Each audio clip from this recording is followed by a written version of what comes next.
Hello viewers, দেখেন এই লোকটা কিন্তু তার জমিতে ধান কাটতেছে ছোট একটা মেশিন দিয়ে। দেখেন খুব অল্প সময়ে কিন্তু লোকটি ধান কেটে ফেলেছে মেশিন দিয়ে।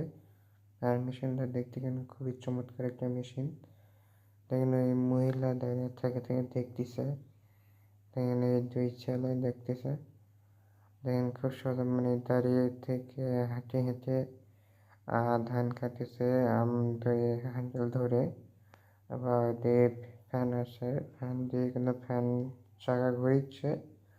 আর কিন্তু ধান কিন্তু কেটে যাচ্ছে। দেখেন ব্লেডটা ঘুরিচ্ছে, ব্লেডের চাকা দেখেন এটা খুব সহজে কিন্তু ধান কেটে যাচ্ছে। আবার সিরিয়াল মতো থেকে যাচ্ছে। দেখেন ওই মহিলাটা ঘুরাচ্ছে মানে যেখানে সিটেবিলিটি হয়ে পড়ে আছে সেখান থেকে তুলে এক সিরিয়াল মতো থেকে যাচ্ছে। দেখেন ও পিছন দিকে নিয়ে আবার দেখেন চাকাটা মানে ঘোরাবে ব্লেডটা। দেখেন দেখেন এই ব্লেডটা ঘোরালো আবার চাকা ঘুরিতে। দেখেন মানে চলে যাচ্ছে চাকা ঘুরে ঘুরে। আর ধান কেটে যাচ্ছে মানে এক সিরিয়াল মতো থুয়ে যাচ্ছে। দেখেন খুব সহজে কিন্তু ধান কাটতেছে।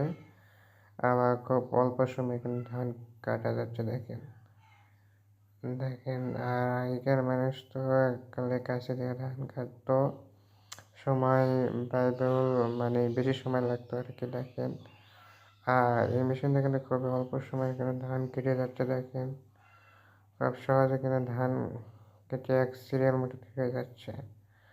এটা অনেক ভালো একটা মেশিন, মানে যে চায়নাদের মেশিন, চায়নারা বানাইছে, তারপর বিভিন্ন দেশে বিক্রি